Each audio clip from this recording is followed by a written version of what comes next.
नमस्कार दोस्तों, बहुत बहुत स्वागत है आप सभी का नो स्क्रिप्ट यूट्यूब चैनल में। दोस्तों, यहाँ पर समाज सेवा करने की जो आदत होती है ना, वह बहुत अच्छी होती है। बहुत सारे लोगों का भला हो जाता है, पर कोई इतनी समाज सेवा भी न करे कि खुद के घर को धर्मशाला बना दिया जाए।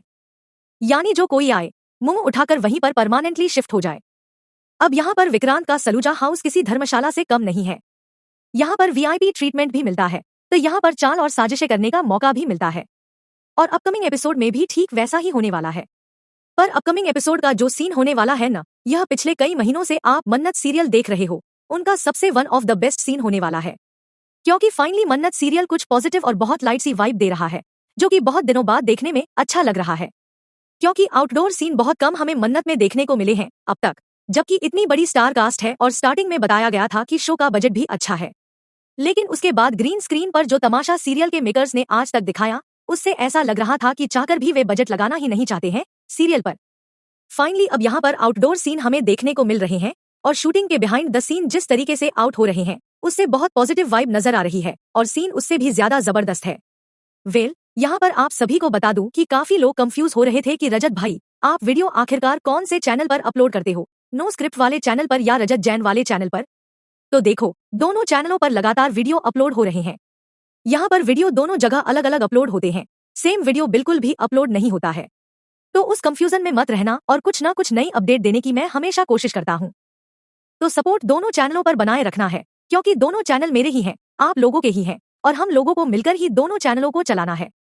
आप लोगों की एंगेजमेंट और आप लोगों की एक्टिविटी जितनी यहाँ जरूरी है, उतनी ही उस चैनल पर भी जरूरी है। और बस जरूरी है कि आप लोग बहुत इंपॉर्टेंट हो यार।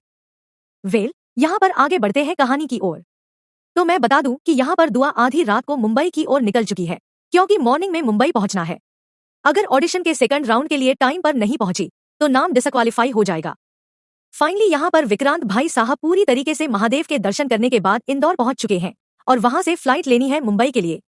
लेकिन यहाँ पर फ्लाइट पूरी तरीके से कैंसिल हो चुकी है। यानी यह कहें कि सीरियल के मेकर्स को लॉजिक का पता हो या न हो, लेकिन फिलहाल हमारे देश में इंडिगो की तरह जो क्राइसिस फ्लाइट्स को लेकर चल रहा है, उसका उन्हें अच्छी तरीके से पता है और उन्होंने इसका फायदा उठा लिया है। अब जिस तरीके से रियल लाइफ में फिलहाल फ्लाइट्स का सीन चल रहा है, सेम टू सेम सीरियल के अंदर भी वैसा ही होने वाला है। यहाँ पर फ्लाइट कैंसिल हो जाने वाली है। अब यहाँ पर विक्रांत के लिए यह कॉमन सी सिचुएशन है और याशिका के लिए भी कॉमन सी ही सिचुएशन है। लेकिन ओ माय गॉड विक्रांत, ये क्या हो गया? ऐश्वर्या राय सिंह के लिए यह सिचुएशन बिल्कुल भी कॉमन नहीं है, क्योंकि उनका ओरा वैसे ही नेगेटिव है, लेकिन उन्हें दूसरों का ओरा पॉजिटिव करना है। अब फाइनली यहाँ पर डिसीजन होने वाला है कि हम बस से जाएंगे। यानी आप खुद सोचो, इतना बड़ा मिलियनर बिलियनर दिखाया गया है विक्रांत को, वह एक टैक्सी भी कर सकता था या फिर कोई प्राइवेट गाड़ी कर सकता था, मुंबई से यहाँ किसी को बुला भी सकता था। खैर, उसमें वक्त लग जाता, लेकिन यहाँ पर टैक्सी और बहुत सारे ऑप्शन होते हैं। फिर भी लोकल बस में विक्रांत को क्यों जाना है, यह समझ नहीं आया। सीरियल के मेकर्स कुछ ना कुछ इसका भी रीजन दिखा देंगे कि टैक्सी वाले हड़ताल पर बैठ गए, ये हो गया, वो हो गया। रीजन की तो कमी नहीं पड़ती मेकर्स के पास, बहुत सारे होते हैं। लेकिन विक्रांत तो प्राइवेट हेलीकॉप्टर में भी घूमता रहा है, चाहता तो वह भी बुला सकता था। क्योंकि अगले दिन शो की तैयारी करनी है, तो जाना इंपॉर्टेंट भी है। ऐसे में पैसे क्या देखने, विक्रांत को चले जाना चाहिए था।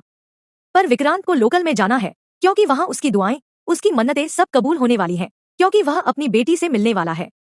अब यहाँ पर पूरी तरीके से दुआ भी उसी बस में मौजूद है। छोटी सी बच्ची दुआ के पास पैसे देखकर कुछ गंदे लोगों का मन मैला हो चुका है और उन्होंने छोटी बच्ची के पैसे ठग लिए हैं। यानी अब दुआ के पास टिकट तक के पैसे नहीं बचे हैं।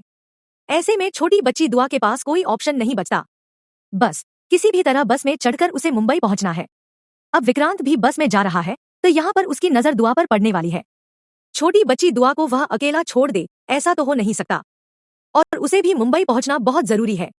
लेकिन यहाँ पर समाज सेवा से पीछा कैसे छुड़ाएं और छोटी बच्ची को अकेला कैसे छोड़े?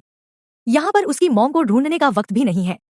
तो दुआ यहाँ पर कहने वाली है कि उसे एग्जैक्टली मुंबई ही जाना है और वहाँ वह बहुत लोगों को जानती है। दुआ यहाँ पर झूठ भी बोल देने वाली है। उसे तो मुंबई पहुंचना है और यहाँ पर उसका स्टार शेफ उसके पास है, तो उसे किसी चीज की कमी नहीं है। अब फाइनली यहाँ पर दुआ विक्रांत के साथ मुंबई पहुंचते हुए नजर आ सकती है। इन सारी चीजों के बीच आप लोग कहेंगे कि धैर्य एक डीसीपी है, तो अपनी बेटी को ढूंढने के लिए क्या वह एफर्ट्स नहीं लगाएगा? डेफिनेटली लगाएगा। उसे पहले ही पता चल चुका है कि दुआ कुछ ना कुछ ऐसा करेगी, तभी तो सेल्फ डिफेंस के लिए उसने इतने सारे सामान उसे पहले ही दे दिए थे।